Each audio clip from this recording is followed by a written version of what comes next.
Hey, how's it going, guys? Garcia here with your daily portfolio update. So in this video, I'll break down the portfolio, show you the moves that I made today, share some of the posts from Twitter, and give the shout outs at the very end. Okay, so today we are down again to $307,295.41. So in this video, I'll kind of talk about, managing, my emotions, just kind of managing, drawdowns like this. So today we're down 3% in the Roth IRA. Year to date, we're still up 6%. Nice. And we're up 148% all time, going back to December 11th, 2023. Buying power has actually gone up to $572. And I did buy more shares of Rocket Lab in this account. Here's the total return of the holdings and the equity. So here I bought I think another 20 shares in this account. And let's move on to the next account. All right, so in the big account, we were down 3.2% today. 64% in the past 3 months. Year to date, we're slightly down to start off the year. But we're still up 287% in the past year and 200% all time. Just barely. Or 200% even since August 2nd of 2021. Buying power has gone up to 159,000. And here are, I believe this is, let's go to total percent change. Total percent change. So this is the total percent change of this portfolio here. So you can see now the cash secured puts on Rocket Lab, they've gone down slightly, but we're still at 46%. And I did close out calls on Palantir and Rocket Lab today. I did close them out today. Let me see if buy to close. Yeah, here it is. So I closed out the $85 covered calls. I closed them out at 2 cents. And I closed it at a 92% profit. And why did I close it right away? I closed it at $8.47. I could have let it expire worthless and recovered the $42. But something I realized is these covered calls are kind of like a cushion. They're acting as almost like a shock absorber for the market. If the stock goes down, your covered calls are there to kind of cushion the loss. But if you've already collected 92% of it and the stock goes down another 3, 4, 5%, you've already absorbed 92%. You can't get another 92% on top of that. You just have those $40 left to catch. So by immediately opening up a new round of covered calls, even though I could have waited for a green day, I could have waited a couple of days, maybe even a couple of weeks for a nice pump to sell it. I'm not selling this. I would rather just keep this kind of like a shock absorber going. And I was able to return another $252 today because Palantir continued to slide down a little bit further. And I was able to collect more premium. So here we've already collected 37%. We have another $420 to go. So something that I think was pretty interesting. The Rocket Lab covered calls. I closed out the $16 calls that we had, the 16 contracts, and I reopened new ones expiring next week on January 17th. We're down 54%. Because I opened these up. Now this is the other side, where you open it up at around here, or here. I'm not sure where it was, either here or here when I opened it up, and the stock recovers. The stock goes against you. But Rocket Lab is nowhere near $32. So I'm just gonna sit tight, do what I always do. All right, AMD was probably the biggest reason why the portfolio underperformed today. With AMD going down 5%, these calls went down 13%. Yeah, 13%. Look at that. Almost $2,000 on Rocket Lab today. Okay, so let's check out what's going on Twitter.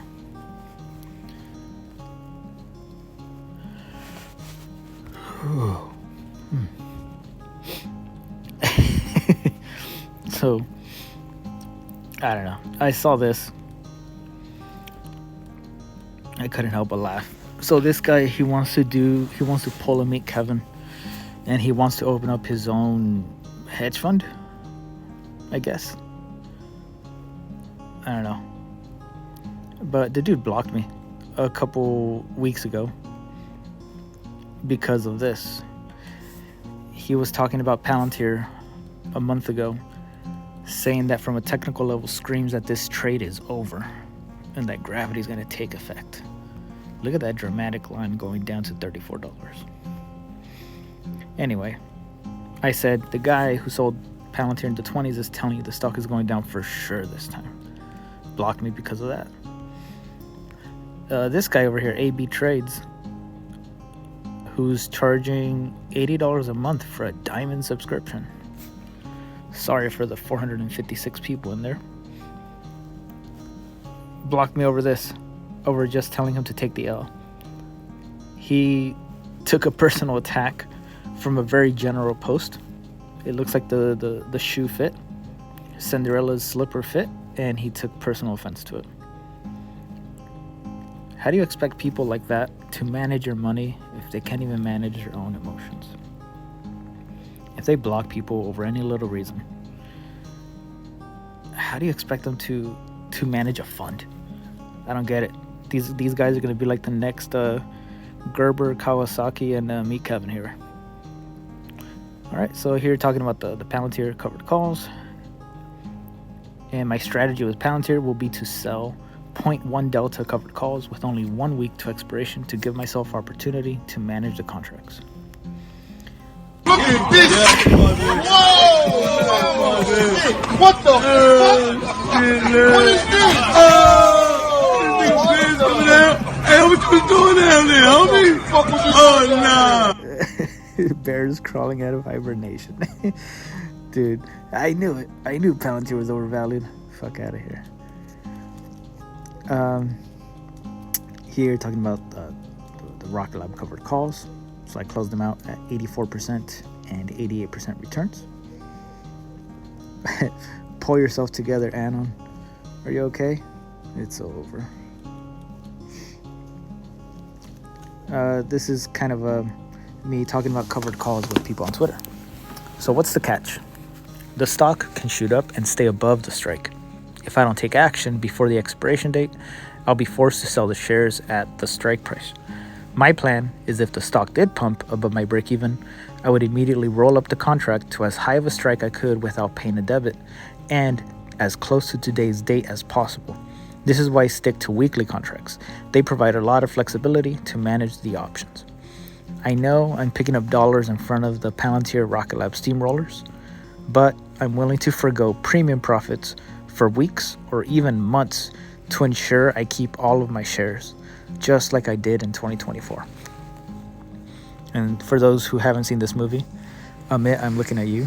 Austin Powers. This is the scene where the security guard, Austin, he stole a steamroller, and he's like, "Move, move!" He's screaming at him from far away. He's like, "Get out the way, get out the way!" And this guy's like, "No!" And it just slowly walks up to him, and it crushes him. I feel like that's kind of like how it is to sell a covered call. You know you're gonna get assigned. You don't want to get assigned, and you think there's nothing you can do. And you're kind of just standing there, and you're just waiting for assignment. For some people do. Some people do sell covered calls with the purpose of getting assigned, getting that money, and immediately selling cash secured puts either on the same stock or on something else. You know, they have a strategy in place. For me, I'm a long-term shareholder. I look at premiums as a cherry on top. I think the sundae of this ice cream, theoretical ice cream, is the share appreciation that I'm going to get from holding the shares. So that's just the way I do it. I'm sharing how I do things, but everybody, all of you guys are going to have your own method, your own strategy that's going to work for you. And on that note, I just hit 6,000 shares of Rocket Lab today. Look at that. So yeah, slowly becoming a Rocket Lab whale. Hopefully I can get to 10,000 shares. It would be nice. All right. And on that note, thank you, each and every one of you guys on this list. You guys have had a part in this channel to make it for what it is. Thank you guys for your time. I appreciate you guys for watching. And I will see you guys on Friday. Tomorrow there's a holiday. So yeah, see you guys Friday.